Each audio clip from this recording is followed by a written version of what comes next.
Morning, K4.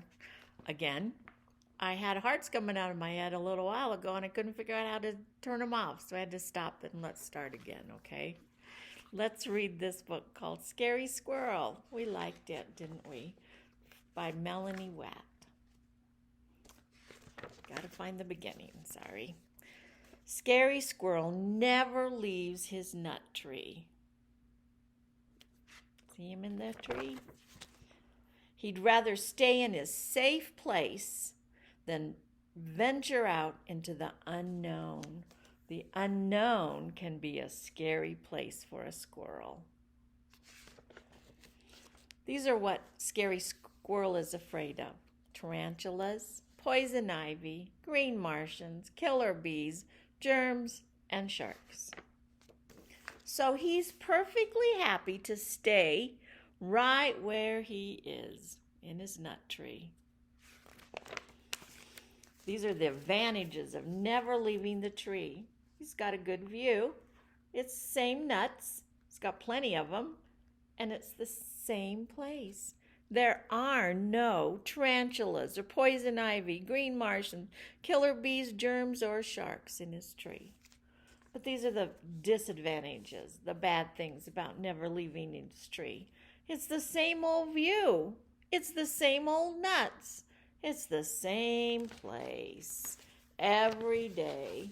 Monday, Tuesday, Wednesday, Thursday, Friday, Saturday, Sunday. Scary Squirrel's tree is the same every day. Everything's predictable.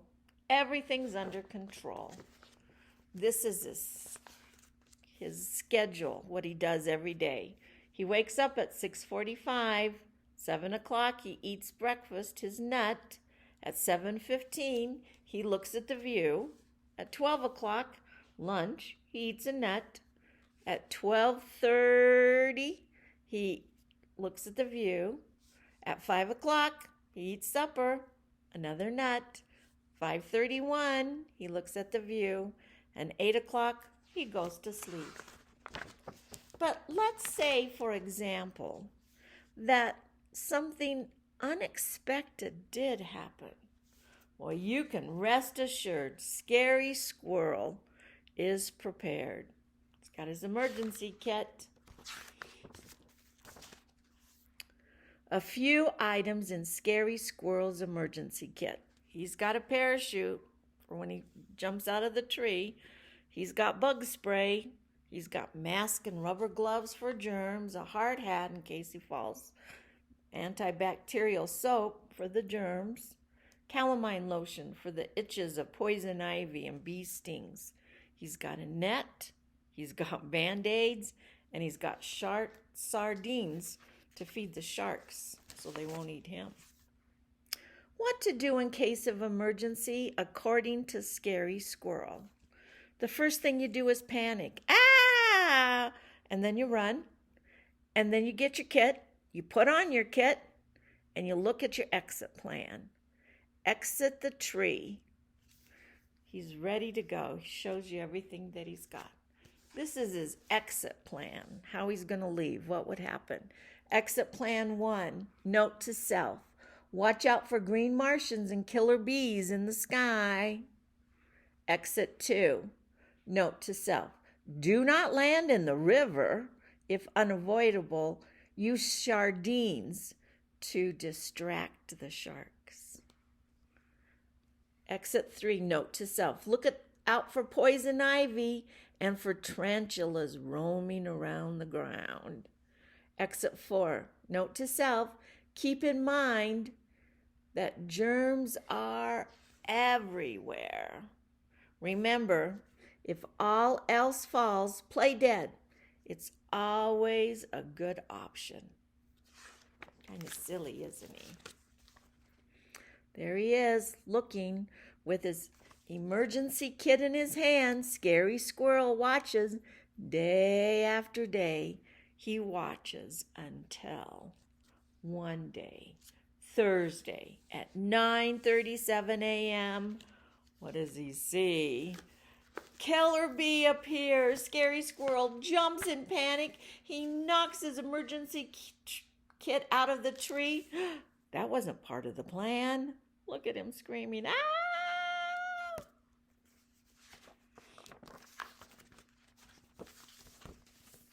Scary Squirrel jumps to catch his kit.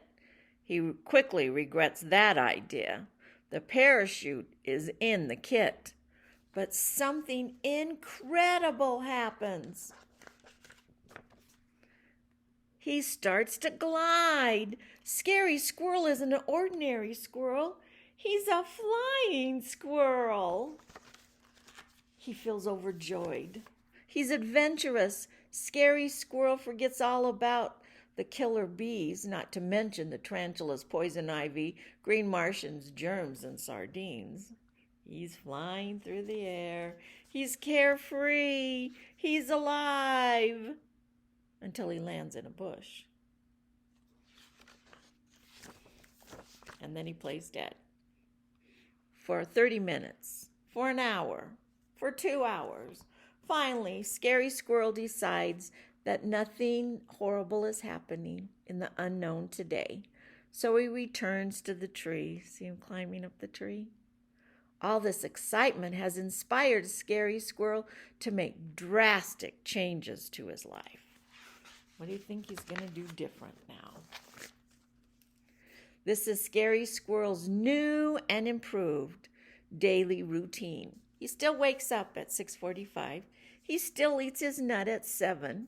At 7:15, he still looks at the view.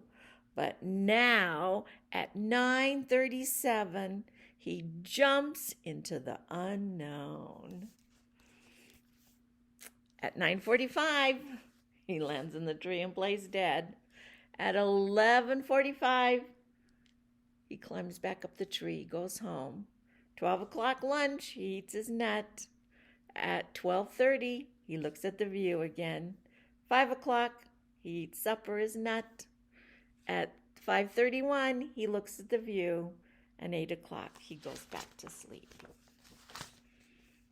P.S.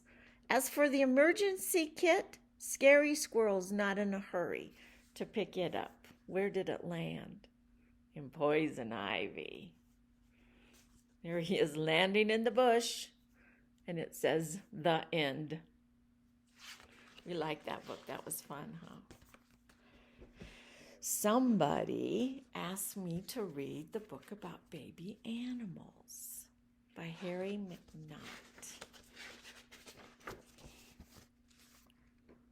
Baby rabbits are called kits. They cannot see or hear until they are 10 days old. A baby deer is called a fawn. A fawn's spotted back helps him hide in the shadowy forest. Lion cubs have spots. They'll outgrow them when they get older. See, babies have spots, mamas don't. They go away. Baby swans are called cygnets. They are covered with soft grayish-brown feathers called down.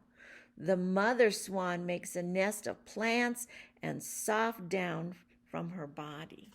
See how pretty white she is? And they're kind of gray. Baby ducks follow their mom everywhere. When ducklings are only 1 day old, they can go swimming. A foal can run a few hours after it's born. A mother pig is called a sow, and she can have as many as 27 piglets, baby pigs, in her litter. Wow, that's a lot of baby piglets. Both the mommy and the daddy robin bring worms and insects to their hungry babies to eat. Look at the mouths of those babies. I've had a nest with baby robins in it, and they open their mouths that wide, and they make a lot of noise till mommy and daddy bring them food. When a baby alligator is ready to hatch, he makes a noise inside his shell.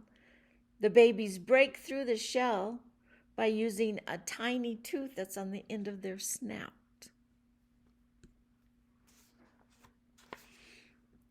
Flamingo chicks bark like puppies when they're hungry.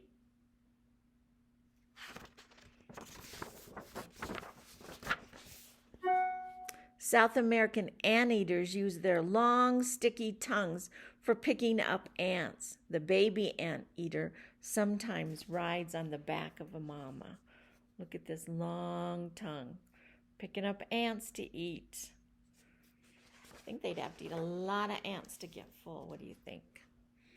Bisons stay together in herds. The leader of the herd helps the mom protect the calves, the babies, from enemies. This is the leader of the herd. Prairie dogs.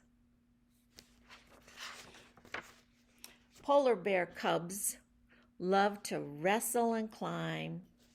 Look, they have to live where it's cold. See that cold ice back there? Baby zebras are called colts. Their stripes help them hide in tall grass. When a giraffe is born, he is almost as tall as a grown man. Baby hippopotamuses won't go far away from their mamas. They stay close.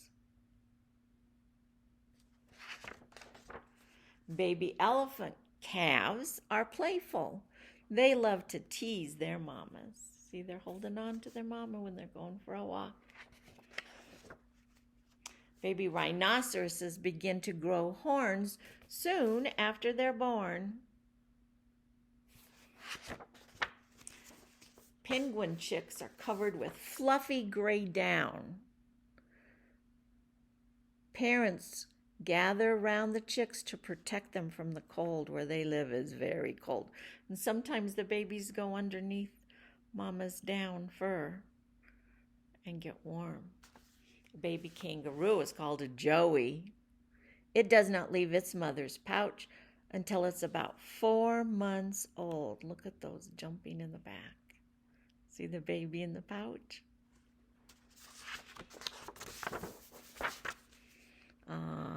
The baby koala clings to its mama until it's almost as big as she is.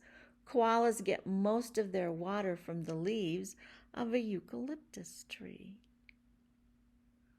Didn't God make some wonderful animals for us to enjoy? God is so good to us. Have a good day. See you later, alligators.